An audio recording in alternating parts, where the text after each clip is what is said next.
Heart broken লাভগুলো হয়তো এমনই হয়। আমার এক পুরনো বন্ধু, নাম রাসেল। 13 বছর আগে আমি বিদেশে চলে যাই, মানে ওর বিয়ের পরের দিনই। তারপর আর যোগাযোগ রাখা হয়নি। দেশে আসার পর একদিন ওর সাথে দেখা, দেখলাম সাথে একটি বাচ্চা। কেমন আছিস রাসেল? এই তো ভালো। তুই? আল্লাহ রাখে। বাচ্চাটা কি তোর? হুম। মাইশা ওর নাম। একটা চিপস কিনে দিলাম, কিন্তু নিল না। রাসেল বলার পর নিল। অনেক সুইট দেখতে। ভাবি কেমন আছে রে? রাসেল চুপ হয়ে গেল, কথা বলছে না। হঠাৎ মাইশার আম্মুর কথা জিজ্ঞাসা করাতে রাসেলের চোখের কোণাতে জলের দেখা পেলাম। আমার মনে সন্দেহের অবকাশ দেখা দিল। চেপে ধরলাম রাসেলকে। বৃষ্টি, কি হয়েছে সেটা জানতে চাইলাম। রাসেলের স্ত্রীর নাম বৃষ্টি। একটা রেস্টুরেন্টে বসে কথা বলতে লাগলাম। রাসেল কিছু বলতে চাইছিল না, পরে জোর করার ফলে বলা শুরু করলো। পারিবারিকভাবে বিয়ে হলেও মূলত আমরা ভালোবেসে বিয়ে করেছিলাম। বৃষ্টির সাথে বিয়ের পর থেকে আমার অনেক ভালোবাসা। আমরা দুজনেই অনেক সুখে ছিলাম। প্রতিদিন সকালবেলা অফিসে যাওয়ার আগে আমাকে ওর মিষ্টি ঠোঁটে একটা কিস করে দিত। অফিসে গিয়ে বসকে ফাঁকি দিয়ে ফোনে কথা বলতাম বৃষ্টির সাথে। রাতে বাসায় আসতাম যখন ও আঁচল দিয়ে আমার ঘাম মুছে দিত। অনেক সময় সারাদিন কাজে না পাওয়ার জন্য আক্ষেপ আমাকে জড়িয়ে ধরত। আমিও পাগল, তাকে সান্ত্বনা দেওয়ার জন্য কপালে একটা কিস করে দিতাম। রাত্রের বেলা খেয়ে দিয়ে যখন আমরা ঘুমাতে যেতাম, তখন মাঝরাতে ঘুম ভেঙে গেলে দেখতাম ও আমার দিকে তাকিয়ে আছে। কি দেখছো অমন করে? আমার সুন্দর বরটাকে দেখছি। ওরে আমার লক্ষ্মীটি, এখন ঘুমাও। না, আজ ঘুমাবো না। চলো ছাদে যাই, আজ অনেক জ্যোৎস্না হয়েছে। আমি ক্লান্ত শরীরে ছাদে যেতাম। ভালো লাগতো পাগলামিটাকে। ছাদে গিয়ে চাঁদের আলোতে বৃষ্টির মুখটা অনেক সুন্দর লাগতো। ও আমার বুকে মাথা লুকিয়ে শুয়ে থাকতো। গান গাইতে বলতো আমায়। আমি হাতির মতো সুরে গান গাইতাম। ও হাসতো আমার গান শুনে। তারপর আমার বুকে মাথা রেখেই ও ঘুমিয়ে যেত। তারপর আমি পাগলিটাকে কোলে করে রুমে নিয়ে এসে শুয়ে দিতাম। পাগলিটাকে ঘুমোনোর সময় অনেক মিষ্টি লাগতো। মাঝে মাঝেই ছাদে যেতাম। ওর জন্মদিনের দিন রাতে আমি ওকে অনেক বিশাল সারপ্রাইজ দিতাম। সারা রাত ওকে নিয়ে লং ড্রাইভে করতাম। সারা শহর ঘুরতাম ওর জন্মদিনের দিন। আমাদের প্রথম অ্যানিভার্সারি দিন অনেক মজা করি। বলেছিলাম যে আজ রাতে বাসায় আসতে পারবো না, অফিসে কাজ আছে। আসলে মিথ্যা বলি। আমি ওর নিচের ফ্ল্যাটেই বাসার ওয়েট করছিলাম 12টা বাজার জন্য। ঠিক রাত 12টার সময় রুমে বড় একটা কেক নিয়ে হাজির হই। দেখি ও কাঁদছিল। আমাকে দেখে হাসি ফুটে ওর মুখে। পরে সব খুলে বলার পর ও আমাকে বলল, কেন মিথ্যে বলেছিলে? আমি বললাম, কাঁদলে তোমায় কেমন দেখায় সেটা দেখার জন্য এমনটা করেছি। এক কথায় ওর সাথে আমার সম্পর্কটা ছিল খুব সুন্দর, সম্পূর্ণ ভালোবাসায় ভরা। আমরা মাঝে মাঝে ঘুরতে বেরোতাম। শাপলা ফুল তুলে এনে ওর মাথায় গেঁথে দিতাম। ও ছবি তুলে ফেসবুকে আপলোড করত। আমাদের ভালোবাসার ফসল হচ্ছে এই মাইশা।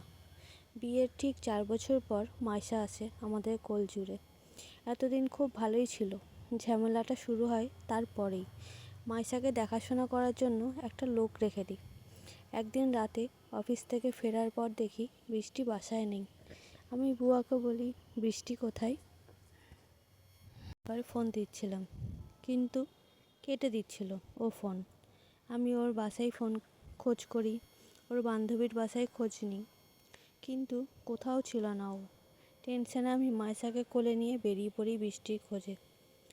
ফোন দিই বারে, কিন্তু বারে ও কেটে দিচ্ছিল ফোন। খুঁজে না পেয়ে আমার প্রচুর টেনশন হচ্ছিল। অন্যদিকে মাইশা ক্ষুধায় কান্নাকাটি শুরু করে দিয়েছিল। দুধের শিশু, মায়ের দুধ ছাড়া কিছু খায় না। রাতে যখন বাসায় ফিরি তখন বাজে 12টা। রুমে এসে দেখি বৃষ্টি ফিরে এসছে, এসে ঘুমিয়ে পড়েছে। কিছু বলি না আর ওকে। মাইশাদকে দুধ দিতে বলি কিন্তু ও দেয় না। ঘুমের মধ্যে কিছু বুঝতে ছিল না। মুখে দেখলাম মদের গন্ধ। আমি নিজেই ওর কোলে মাইশাকে দিই। কান্না থেমে যায় মাইশার।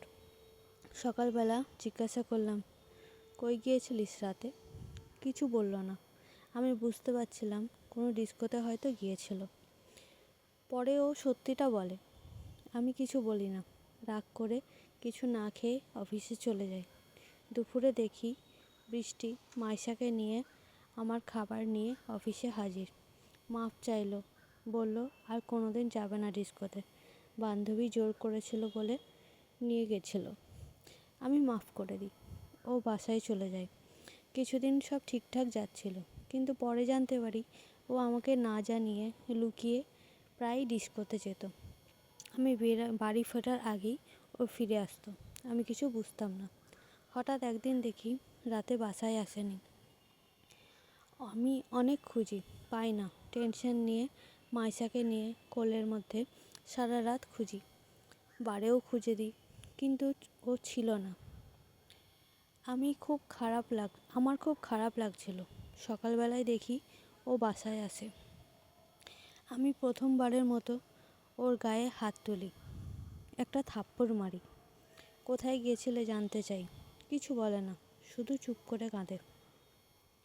আমার তখন প্রচুর রাগ ছিল মনে। ওরে মেরে আমার নিজেরই খারাপ লাগছিল। ওর কাঁদা দেখে আর কিছু বলিনি। মেয়ের মায়া কান্না কেন যে সহ্য করতে পারি না। ওই দিন রাতেও ও যখন ঘুমায় তখন লুকিয়ে ওর ফোন চেক করি। মেসেজ বক্সে গিয়ে দেখি রনি নামের একটি ছেলের সাথে প্রচুর মেসেজগুলো পড়তে পড়তে আমার শরীর কেঁপে উঠল। পরে বুঝতে পারলাম রনির সাথেই ও বারে ড্রিঙ্কস করতো। ওর সাথে লুকিয়ে লুকিয়েই দেখা করত। ওই দিন রাতে ওর সাথেই ও ছিল বৃষ্টি। পরকীয়া করছে রনির সাথে। আমি অনেক কাঁদলাম রাতে মাইশাকে কোলে নিয়ে। রনিকে লুকিয়ে ফোন দিয়ে জানতে পারলামই আসলেই ওর সাথেই এমনটা করেছে বৃষ্টি। পরের দিন বৃষ্টিকে সব দেখাই। বৃষ্টি সব স্বীকার করে নেয় আর আমার সাথে থাকবে না বলে সিদ্ধান্ত নেয়। ওই দিনই মাইশাকে ফেলে চলে যায় বাপের বাড়ি। তারপর ডিভোর্স লেটার পাঠিয়ে দেয়। ডিভোর্স লেটারে সাইন করার আগে বৃষ্টির সাথে একবার দেখা করি। দেখা করতে গিয়ে দেখি ও আবার রনির সাথেই একসাথে বসে আছে। ডিভোর্স লেটারটা সাইন করে ছুঁড়ে ফেলে দিয়ে আসি ওর সামনে। ভাবছিলাম সুসাইড করব, কিন্তু মেয়ের মুখের দিকে তাকিয়ে কিছু করতে পারিনি। বৃষ্টিকে ভুলে থাকতে খুব কষ্ট হচ্ছিল, কিন্তু অনেক রিকোয়েস্ট করি বৃষ্টিকে ফিরে আসতে। আমার জন্য না হলেও মেয়ের জন্য হলেও যেন ফিরে আসে, কিন্তু ও শোনেনি। বিয়ে করে ফেলে রনিকে। আমার মেয়েটাকে মা ছাড়া একা হয়ে পড়ে, কিন্তু আমি ওকে ওর মায়ের অভাবটা বুঝতে দিইনি। আমার মেয়েটিকে আমি 1-এ ভর্তি করে দিয়েছি। স্কুলে আমিই দিয়ে আসি, আবার আমিই নিয়ে আসি। যখন মাইশা ওর আম্মুর কথা জানতে পারে ওর দাদুর কাছে চলে গেছে, তখন মাইশা আমাকে বলে আম্মু অনেক পচা, আমি আম্মু অনেক কষ্ট দিচ্ছে। আমি বলি না বাবু, তোমার আম্মু ভালো। মাইশা বিশ্বাস করে না। ওর কাছে ওর আম্মু পচা। এই পিচ্চি মেয়েটা আমায় অনেক কষ্ট, আমাকে অনেক টেক কেয়ার করে। এখন ওর বয়স 10। রাতে মাইশা আর আমি ছাদে বসে তারা গুনি। মাইশা আমার কোলে ঘুমিয়ে পড়ে। ও ঘুমালেও ওকে নিয়ে রুমে চলে আসি। একদম ওর মায়ের মতো হয়েছে আমার মেয়েটা। গান শোনাতে বলে আমাকে, বলে বাবা গান গাও। আমি গান শোনাই। মাইশা হাসে। মাইশাকে নিয়ে আমার বেড়াতে যাওয়া লাগে। ওর আম্মুকে নিয়ে যেখানে বেড়াতে যেতাম, মাইশাকে নিয়ে সেখানেই যেতাম। পুরনো কথা মনে পড়লে আমার চোখ দিয়ে পানি বেরিয়ে আসে। মাইশা আমার চোখের পানি মুছে দেয়। ও কখনো ওর আম্মুর কাছে যেতে চায় না, বলেই আমিই নাকি ওর সব। আমি মাইশাকে নিয়ে এখন সংগ্রাম করে বেঁচে আছি। দোয়া করি বৃষ্টি ভালো থাকুক। এই হচ্ছে তোর ভাবির কাহিনী, বলেই কেঁদে ফেলল রাসেল। আমি রাসেলের কথা শুনছিলাম। দেখলাম রাসেলের চোখে প্রচুর পানি, ভালোবাসার পানি। মাইশা রাসেলের কোলে মাথা রেখে ঘুমিয়ে পড়েছে। আমি নিজেও চোখের পানি ধরে রাখতে পারলাম না। বললাম, বৃষ্টির সাথে আর কোনোদিন দেখা হয়নি? হয়েছিল। মাইশা একবার প্রচণ্ড অসুস্থ হয়ে পড়েছিল, হসপিটালে ভর্তি ছিল। আমি অনিচ্ছা সত্ত্বেও বৃষ্টিকে জানাই। বৃষ্টি দেখতে আসে। আমার মাঠে প্রায় ৮ বছর পর দেখা। বললাম, কেমন আছো? চোখে পানি নিয়ে বলল, ভালো। মাইশাকে কোলে নিতে চাই, কিন্তু মাইশা বৃষ্টির কোলে যায় না। বলে, তুমি পচা, তুমি চলে যাও।